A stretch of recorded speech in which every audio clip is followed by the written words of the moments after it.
Trisha, POV. Alright. So she just accepted to work for Vidmori, but now what? She still needed tools immediately, and looking around, she wasn't sure where she would have a forge or anything like that. She cleared her throat before speaking up a little cautiously. So, Vidmori, where do we begin? She asked, as she flashed a sheepish smile. It takes a few more moments, but she can feel the voice of the core speak up. Well, you need tools. I can try and whip up some cast iron tools for the short term. It won't be an efficient use of my resources, but until you have a forge, I suppose things like that will have to do. Go on and take those axes for now, and I'll put together some tools to get your people started, he explained, and somehow she could feel his attention already shifting away. Trisha glanced over at the core and the axes, before collecting one in each hand, bringing up an axe and resting it on her shoulder. I'm not sure what you mean by casting, but I have a feeling that what you're talking about is more along the lines of moulding. She looked somewhat serious before smirking a bit. But who am I to question the phrasing of my new patron? See you soon, boss, she mused, before making her way out of the chamber, glancing back once more before starting her descent. She is a little disappointed that Little Red decided to stay behind, but she does have work to do, and needs to focus. Vidmori, POV. Alright, so we're going to try casting this time. Honestly, why didn't I think of this sooner? Just shaping the metal freely in my storage space isn't stable enough, and I could save so much energy by just heating the metal to the melting point, instead of trying to shape everything and compressing it to try and retain that shape. I didn't consider it earlier, since the need wasn't so immediate. With all the materials I have now, I could also probably start experimenting with steel production, not to mention trying to produce a suitable quenching liquid for our future Forge Master.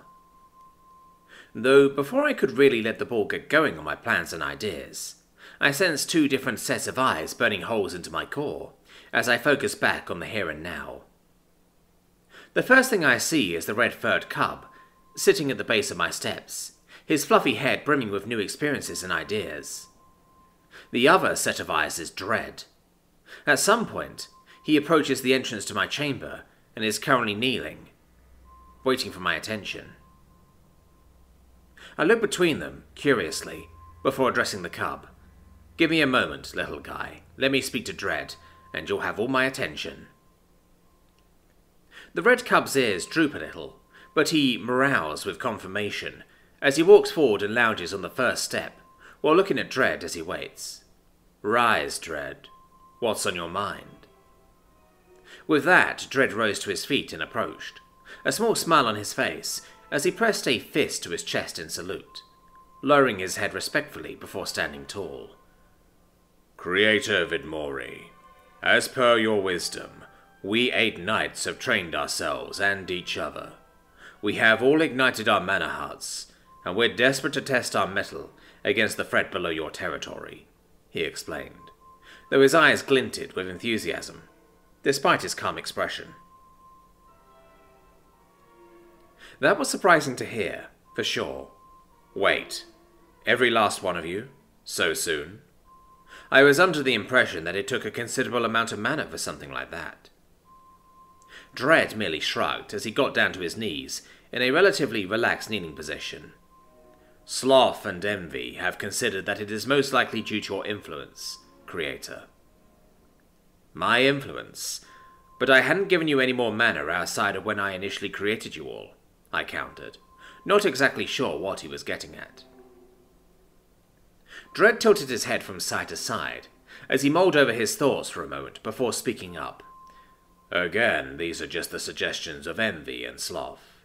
But by merely being within your territory, your bubble, as you put it yourself, through meditation practices that seem to have been ingrained in these bodies you have placed us in, we were able to absorb the mana in the air.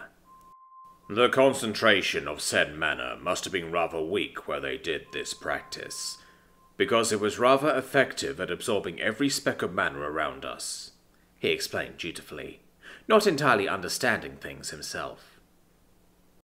I see. Thanks for letting me know. I'll have to consider the implications later. Anyways, what did you want of me? I can't help but ask. My overall curiosity significantly sated for the time being. At that, Dredd flashed a confident grin as he stood at attention. Ah yes, Creator Vidmori. The 7 sinners and I wish to delve into caves below your mountain and work on further cleansing the rot and pestilence that dare abide there, he explained with righteous vigor.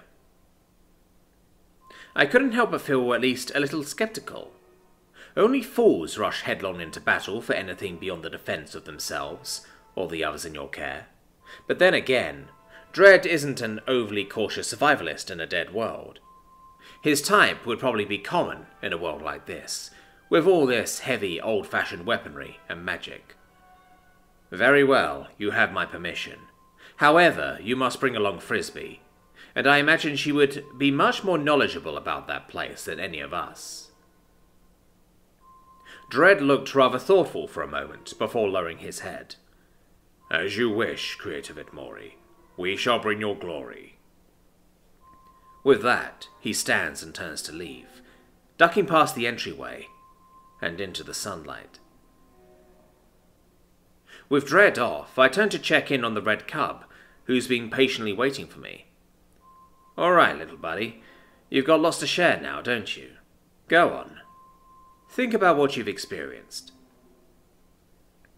The little firebolt, in turn, morales pleasantly as he gets all fidgety with excitement before closing his eyes and thinking nice and hard. Frisbee POV. She didn't expect to be back here so soon. They were standing before the entrance of our old home and living tomb. She shudders but scampers forward on all fours, and she glances back at the warriors behind her as they look around curiously. Their heavy feet echo in her body with every step, as they delve deeper and further into the underground cavern. Even as they pass through the second cavern, the threshold that used to be there could no longer be sensed, as they kept walking and descending. As they moved on, it was Sloth that spoke up first. The air here, stale, dead, empty, she said slowly, in a relaxed tone. Envy followed up, their faintly glowing green eyes scanning the walls before looking over to Sloth and nodding. You're right, Sloth.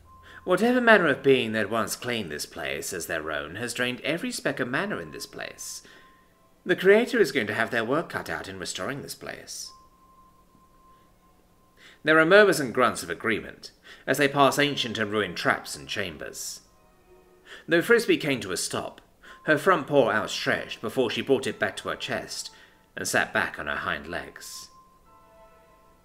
Dredd came over, looking the rat over curiously before getting down to one knee to be closer to her level. Frisbee, what's the matter? Is something wrong? Her nose couldn't help but twitch as she anxiously wrung her tail between her hands. Sorry, it's just... This chamber was my home for centuries. My children, my brood, starved for so long here. The only thing that kept them alive was my mana reserve, she squeaked a shuddering breath, as she looked back up to Dredd and the sinners, who were listening intently. Of course, I'm grateful to Aurora and Vidmori for freeing me from this hell of starvation, but I still can't help but feel for my children, who never got to develop minds of their own. I suppose I shall always be a wretched brood mother. She shakes herself, smacking her face lightly with her front paws as she sighs. Come, we can't stay here forever. At that, Raph speaks up as she reaches out and pats her back. Take your time, Frisbee. We're following you, she says, in a gentle rumbling voice before pulling back. She smiled a little but shook her head again. No, I shouldn't. I can always come back later once it's safe, she reasoned. But mostly she was trying to convince herself, as she reached out her front paw and entered the chamber, scurrying a little faster than before to try and get out of there sooner. So, Frisbee, we probably should have asked sooner, but what are we supposed to expect down here? Envy asked, following the rat's quick pace towards the end of this particular chamber. Dread holds a fist up suddenly, signalling for everyone to stop as he narrows his gaze. "Hold on. I'm feeling something in front of us," he said quietly, as he glanced back at the others. Envy responds as he approaches, his glowing gaze studying the air. "It's another bubble, but not the creators. As far as we know from Basti and Aruru, the moment we cross here, we'll not be able to reach the creator and we'll be alone." He then looks over to Frisbee and quirks a brow. "So, again, what can we expect down here?" Frisbee was silent, staring intently at a wall as she wrung her tail in her paws, before swallowing audibly, and speaking up after another moment. "I don't actually know. I hoped I'd remember as we went along. It's been forever since I went deeper than my own chamber." There was a collective sigh from greed, envy, lust, and gluttony. However, Dread spoke up at that. "No worries, Frisbee. We were planning on going blind anyway, so our goals haven't changed," he reminded the others, before resting his hand on his blade grip and stepping forward. The next moments were uncomfortable, to say the least. It was like one of their senses was missing, and the world just felt less than it was before. It was like something around the back of their heads was just absent. Though they descended deeper, the path before them winded in a spiral before they finally came to another massive chamber. To the left of the chamber, there looked to be a natural spring that burbled audibly, yet softly, in what would be otherwise a totally lifeless room. The rest of the room was unnaturally smooth, the walls and floors looking properly carved, as if to offer a semblance of civilization. Though with all that, moss and fungus seemed to overtake the entire chamber, save for the area directly around the spring. Envy spoke up as he looked around curiously, stepping in further than the rest of the others.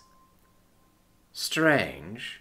We've seen signs of traps and other threats along the way, but why did the being choose to start making things look unnatural now?" Frisbee scampered further into the chamber, her ears twitching thoughtfully as she looked around. "There's supposed to be something in here. But where?" "Perhaps in the water," Dread wondered, as he approached the natural spring, looking over the water's surface before grabbing a particularly chunky mushroom and tossing it into the water. The mushroom stayed on the surface. It didn't sink, and it's not just floating. All of a sudden, the water began to move while the mushroom started to melt into the surface of the thing.